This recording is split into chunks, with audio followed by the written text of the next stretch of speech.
خلق من عدم ثم الصلاة على المختار في القدم والآل والصحب ثم التابعين لهم أهل التقى والنقى والحلم والكرم أما بعد فأعوذ بالله من الشيطان الرجيم بسم الله الرحمن الرحيم أم كنتم شهداء إذ حضر يعقوب الموت إذ قال لبنيه ما تعبدون من بعدي قالوا نعبد إلهك وإله آبائك وإبراهيم وإسماعيل وإسحاق إلها واحدا ونحن له مسلمون صدق الله المولانا العظيم.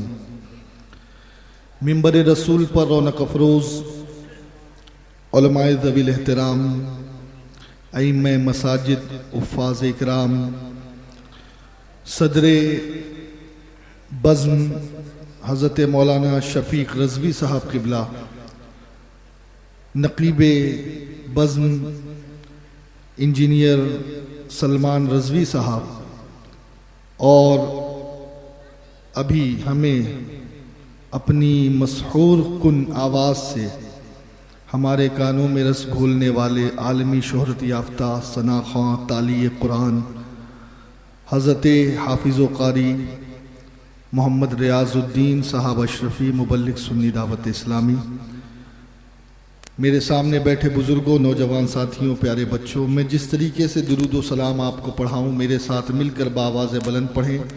الصلاۃ والسلام علیکہ یا رسول اللہ۔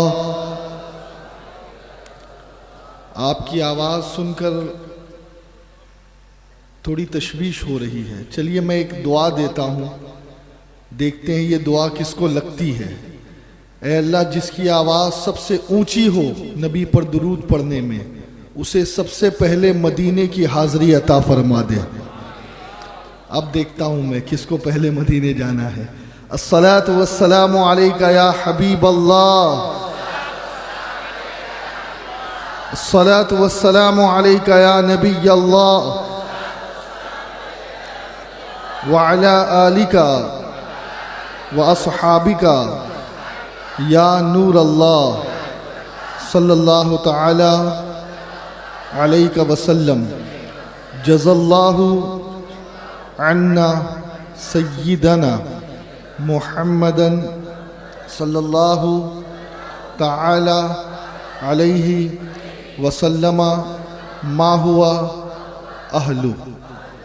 یہ درود جو اخیر میں نے پڑھا ہے، یہ کس کس نے پڑھا ہے وہ ذرا ہاتھ اونچا کر دے۔ سبحان اللہ۔ اب ہاتھ نیچے کریں۔ اب میں آپ کو بتاؤں اس درود پڑھنے پر آپ کو کیا ملا۔ حدیث پاک میں ہے، اللہ کے نبی علیہ الصلوۃ والتسلیم نے فرمایا کہ جو اس درود کو ایک بار پڑھے تو 1000 دن تک 70 فرشتے اس کے لیے نیکی لکھتے رہیں گے۔ مراد آباد والوں، آپ نے ایک بار پڑھا اور آپ ایسی مراد کو پہنچے ہو اور ایسی مراد آباد ہو گئی ہے کہ انشاءاللہ آپ 3 سال تک 70 فرشتے نیکی لکھتے رہیں گے۔ اور اللہ بھلا کرے ہماری تنظیم کے ان ارکان کا جنہوں نے آپ کے لیے اتنی خوبصورت بزم سجائی اور ایسے ایسے لوگوں کو یہاں مدعو کیا۔ یہی تو ہماری ذمہ داری ہے کہ ونس مور نہیں کہنا پڑے، ہم بیفور ہی سب کچھ کر لیں۔ چلیے، مسلمان کی دلجوئی بھی ضروری ہے، میں آپ کی دلجوئی کے لیے پھر پڑھا دیتا ہوں۔ پڑھیے۔ جز اللہ عنا سیدنا محمدا صلی اللہ علیہ وسلم ما ہوا اہلو۔ اللہ تعالی ہمیں کثرت کے ساتھ درود و سلام پڑھنے کی توفیق عطا فرمائے۔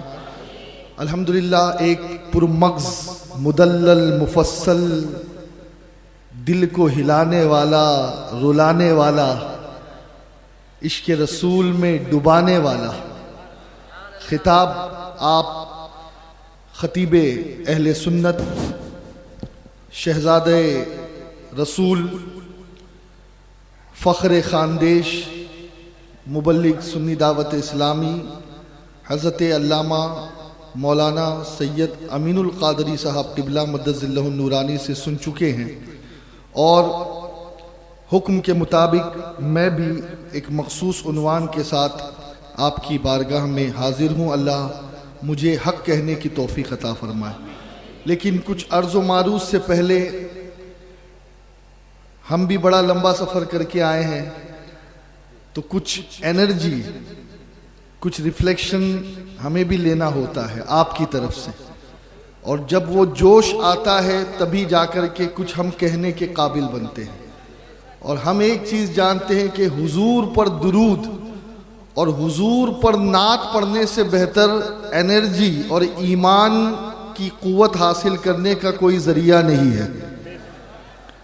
جنگوں میں بھی یہی ہوتا تھا کہ جب صحابہ اکرام کے حوصلے کچھ ایسے نظر آتے سست، تو پھر ایک صحابی کھڑے ہو کے حضور کی نعت شروع کر دیتے، تو ان کے حوصلے اور بلند ہو جاتے، اور پھر نعرے لگتے آقا علیہ الصلوۃ والتسلیم کی محبت کے۔ ایک کلام میں پڑھنے کی سعادت حاصل کر رہا ہوں جو نبی غزالی دور احمد سعید انٹرنیشنل اسلامک یوٹیوب چینل، ان کے پوتے ہیں سید الطاف حسین صاحب کاظمی، انہوں نے لکھا ہے، انشاءاللہ اس کے چند اشعار میں پڑھوں گا۔ باواز بلند درود شریف پڑھ لیجئے۔ صلی اللہ علیہ یا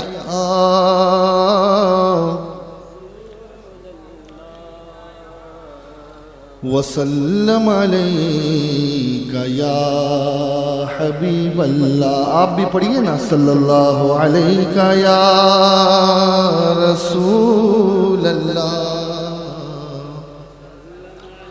امام زین العابدین سے کسی نے پوچھا، حضور اہل سنت کی پہچان کیا ہے؟ امام حسین کے شہزادے امام زین العابدین، پتہ ہے انہوں نے کیا کہا تھا؟ انہوں نے کہا تھا کثرت سے نبی پہ درود و سلام پڑھنا ہے نا۔ تو ذرا بلند آواز سے پڑھیے نا، پتہ چلے کہ آپ سنی ہیں۔ صلی اللہ علیہ یا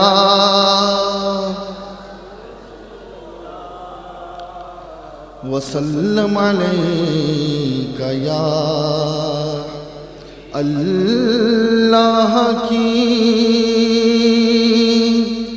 سرتاب قدم شان ہے یہ،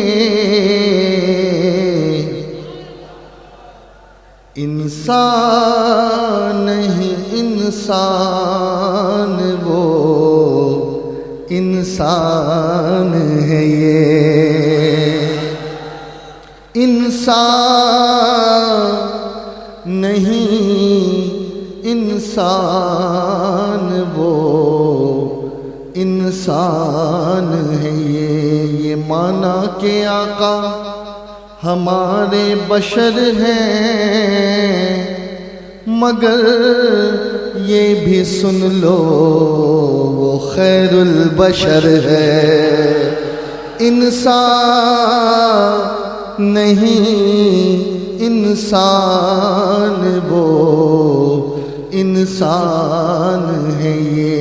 کیسے انسان؟ تو رینگتا ہے فرش پر اور عرش پر ان کا گزر، تو رینگتا ہے فرش پر اور عرش پر ان کا گزر، تو ہی ذرا انصاف کر، یہ بھی بشر وہ بھی بشر، انسان نہیں انسان وہ انسان ہے یہ۔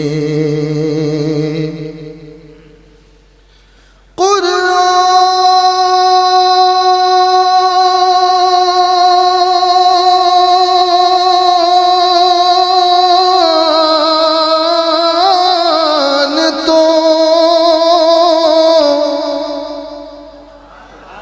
ایمان بتاتا ہے انہیں، اور ایمان یہ کہتا ہے میری جان ہے یہ۔ تو ذرا جان لگا کر پڑھیے صلی اللہ علیہ۔ دونوں ہاتھوں کو اٹھا کر صلی اللہ علیہ یا رسول اللہ وسلم علیہ یا حبیب اللہ۔ نعت سرکار کی پڑھتا ہوں میں، نعت سرکار کی پڑھتا ہوں میں، بس اسی بات سے گھر میں میرے رحمت ہوگی۔ نعت سرکار کی پڑھتا ہوں میں، بس اسی بات سے گھر میں میرے رحمت ہوگی۔ نعت سرکار کی پڑھتا ہوں میں، بس اسی بات سے گھر میں میرے رحمت ہوگی۔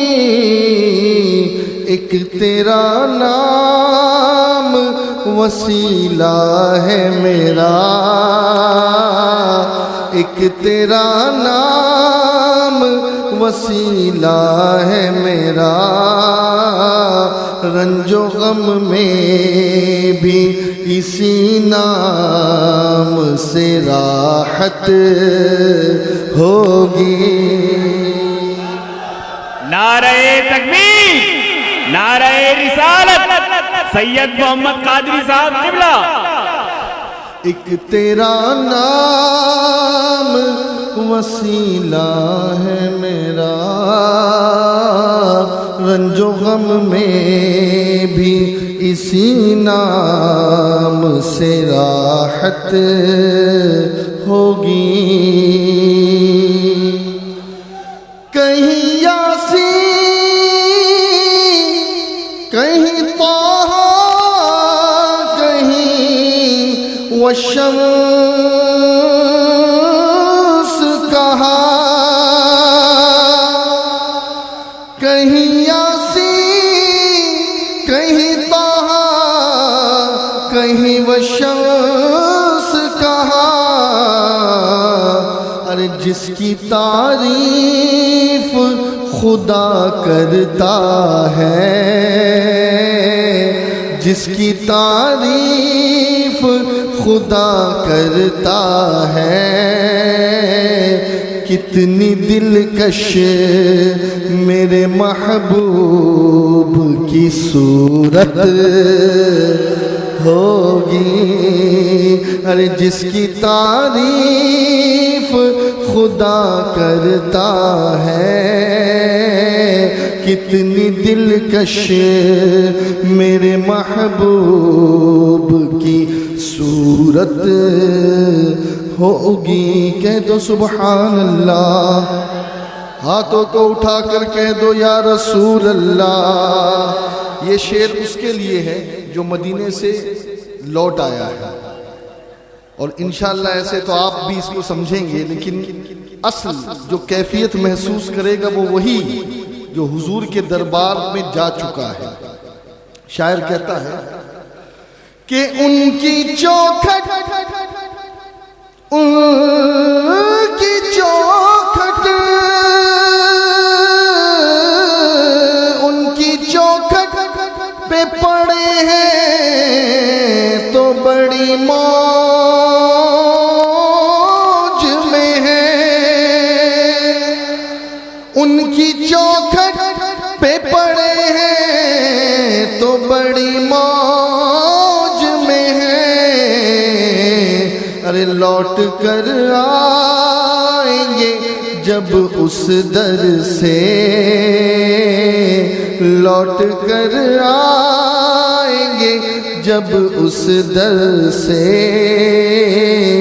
میرے دل تو ہی بتا کیا تیری حالت ہوگی.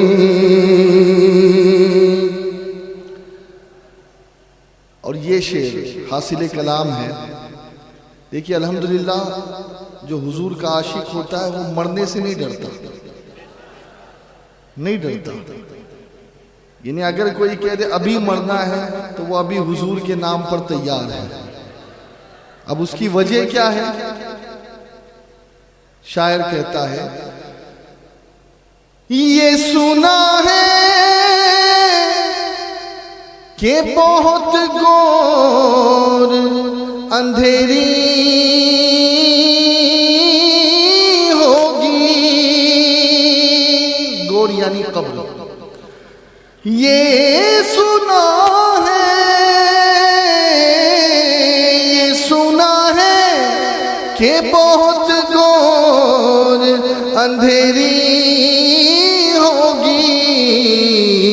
قبر کا خوف نہ رکھنا اے دل، قبر کا خوف نہ رکھنا اے دل. وہاں سرکار دو عالم کی زیارت ہوگی. قبر کا خوف نہ رکھنا اے دل، وہاں سرکار دو عالم کی زیارت. اور پھر سنی کیا کرے گا؟ قبر میں سرکار آئے تو میں قدموں پر گروں، گر فرشتے بھی اٹھائے تو میں ان سے یوں کہوں اب تو پائے ناز سے میں اے فرشتوں کیوں اٹھوں. ارے مر کے پہنچا ہوں یہاں اس دل ربا کے واسطے. یہ سنا ہے کہ بہت گور اندھیری ہوگی. قبر کا خوف نہ رکھنا. آپ بھی میرے ساتھ پڑھیں. قبر کا خوف نہ رکھنا اے دل دل دل دل. قبر کا خوف اے دل کیوں؟ وہاں سرکار دو عالم کی زیارت ہوگی. اور میدان محشر میں لوگ جمع ہوں گے، الگ الگ تمنا ہوگی، الگ الگ خواہش ہوگی، لیکن ہم کیوں جائیں گے معلوم ہے؟ قبر کی نیند سے اٹھنا کوئی آسان نہ تھا. ارے ہم تو محشر میں انہیں دیکھنے آئے ہوئے ہیں. ہم تو محشر میں انہیں دیکھنے آئے ہوئے ہیں. حشر کا دن بھی عجب دیکھنے والا ہوگا. کہہ دو سبحان اللہ. حشر کا دن بھی عجب دیکھنے والا ہوگا. زلف لہرا کے وہ آ جائیں گے، زلف لہرا کے وہ آ جائیں. بولو زلف لہرا کہ وہ آ جائیں گے. پھر قیامت میں بھی ایک اور قیامت ہوگی. مقطع. میرا دامن تو گناہوں سے بھرا ہے الطاف. میرا دامن تو گناہوں سے بھرا ہے الطاف، ایک سہارا ہے کہ میں ان کا ہوں، ایک سہارا ہے کہ میں ان کا ہوں، اسی نسبت سے سر حشر شفاعت ہوگی، ایک سہارا ہے کہ میں ان کا ہوں، اسی نسبت سے سر حشر شفاعت ہوگی، نعت سرکار کی پڑھتا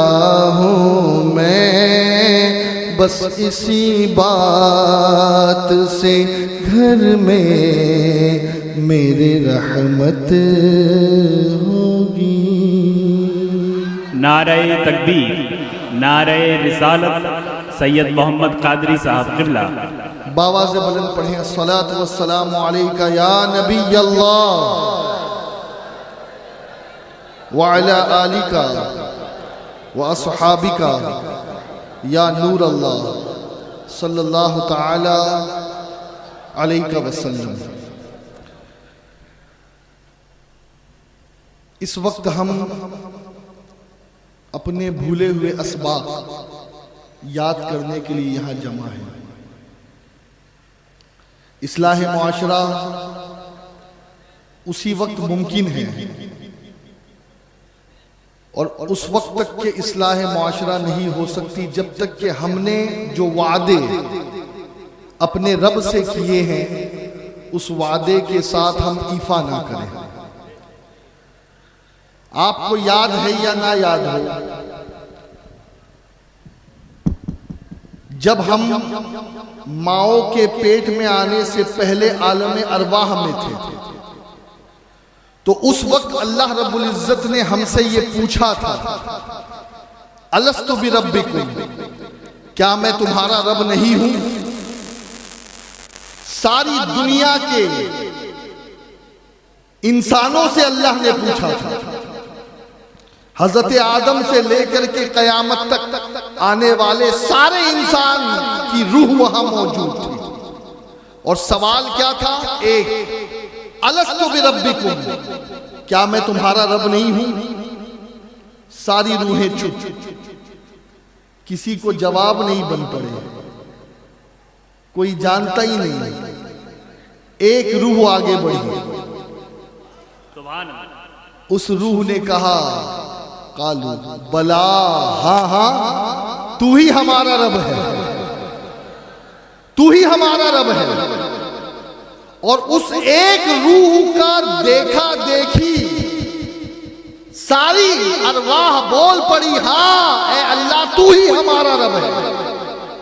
اور جانتے ہو آقا فرماتے وہ روح کسی اور کی نہیں، وہ مجھ محمد کی روح تھی۔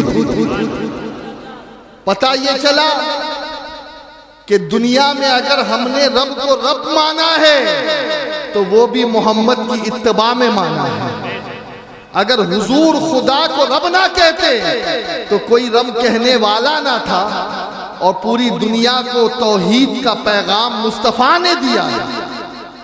اور اسی لیے قرآن مقدس نے ہماری جو سب سے بڑی ذمہ داری بیان کی، جانتے ہو کیا بیان کی؟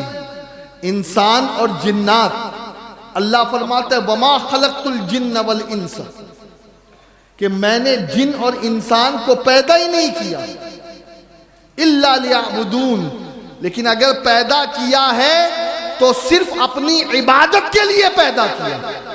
اور صوفیہ فرماتے ہیں یعبدون سے مراد یعرفون ہے، کہ ہماری زندگی کا اصل مقصد یہ ہے کہ ہم اللہ کو پہچانیں، اس کی ربوبیت کو جانیں، اس کی توحید کو جانیں۔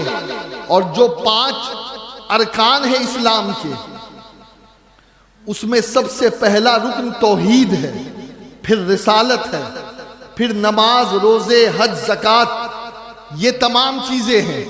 لیکن یاد رکھے دوستو، آج اس وقت جو ماحول چل رہا ہے وہ حملہ توحید پر ہو رہا ہے.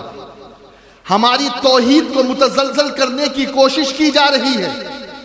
کبھی ہمارے سامنے وندے ماترم کا راگ الاپا جا رہا ہے، کبھی ہمارے سامنے سوریہ پوجا کی باتیں کی جا رہی ہے، کبھی ہمیں نمن اور نمسکار کرنے پہ مجبور کیا جا رہا ہے. یاد رکھے دوستو، ہماری سب سے پہلی ذمہ داری بحیثیت مسلم یہ ہے کہ ہم عبادت صرف خدا کی کریں گے اور خدا کے علاوہ ہم کسی کی بندگی نہیں کرنے والے. دوستو یہ فکر ہم سب کو کرنی پڑے گی، اور اس لیے کرنی پڑے گی اس لیے کہ آج ہماری اولاد جو اسکول میں جا رہی ہے، جو کالجز میں جا رہی ہے، جو یونیورسٹیز میں جا رہی ہے، انہیں ہر قسم کے دوست مل رہے ہیں، ہر قسم کی سہیلیاں مل رہی ہے. وہاں ہر مذہب، ہر دین اور ہر باطل عقیدے کے لوگ موجود ہیں. وہ وہاں انہیں مس گائیڈ کرنے کی کوشش کر رہے ہیں، اور ایک اچھی تعداد ہے جو کالج اور یونیورسٹی میں دہریت اپناتی نظر آ رہی ہے، اپنے دین کو بدلتی نظر آ رہی ہے.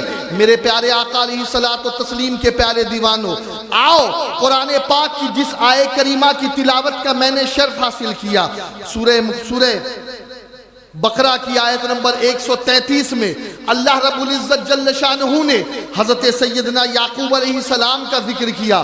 آپ جانتے ہیں یعقوب کون ہے؟ انہی کا نام اسرائیل ہے، یہ ابو الانبیاء ہے، یہ کئی نبیوں کے باپ ہے.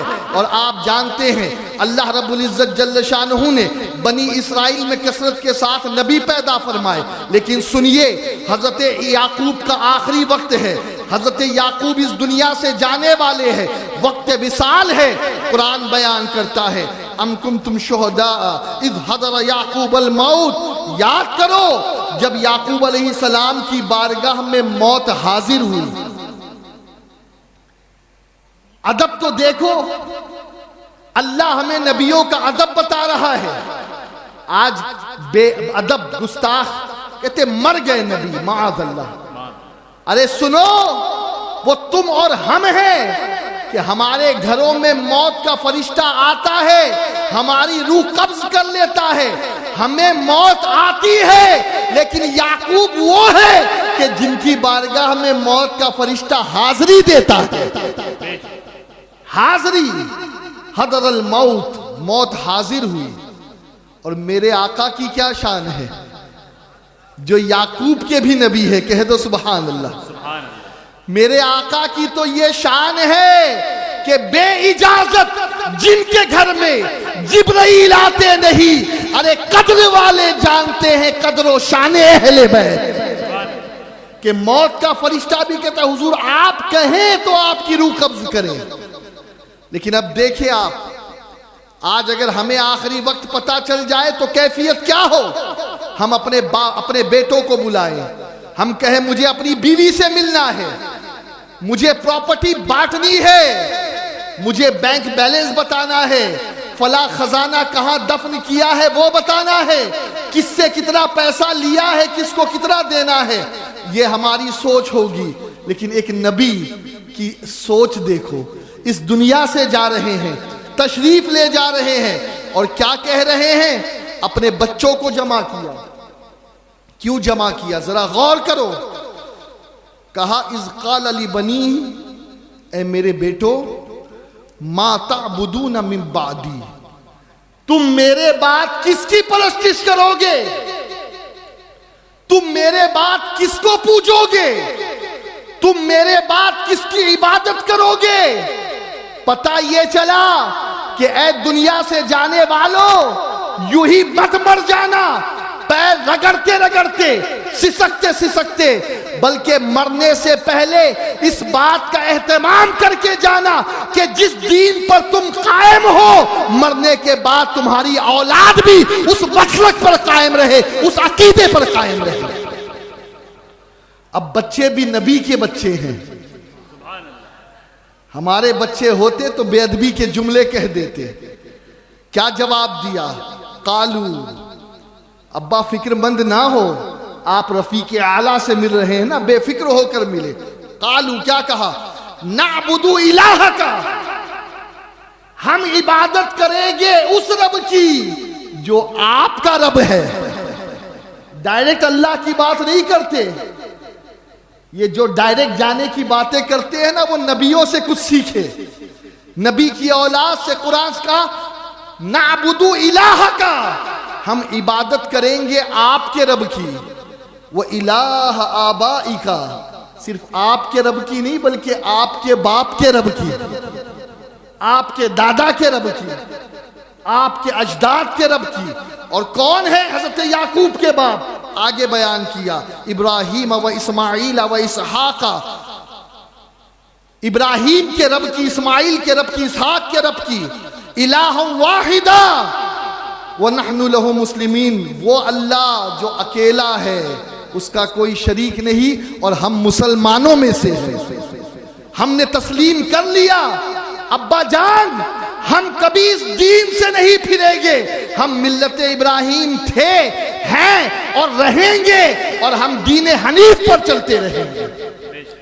آج ہے یہ بات ہمارے گھروں میں؟ آج ہے یہ فکر ہمارے اندر؟ کیا آج مسلمان اس ذمہ داری کو محسوس کر رہا ہے کہ ہماری نسلیں کیا کر رہی؟ ایک بڑا چبھتا ہوا واقعہ میں پیش کرنا چاہتا ہوں. ایک شخص کے گھر میں کسی عالم دین کا جانا ہوا.